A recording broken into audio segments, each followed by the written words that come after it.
আসসালামু আলাইকুম। এটা হলো মালদ্বীপ সাগরের ওইটা দেখা যাচ্ছে আপনার মালদ্বীপ এয়ারপোর্ট, নতুন টার্মিনাল হয়েছে। দেখেন সবাই অনেক সুন্দর।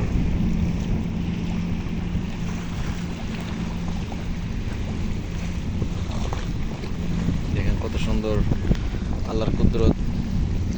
দেখেন সাগরের পানি নীল আকারে আকৃত হয়ে আছে।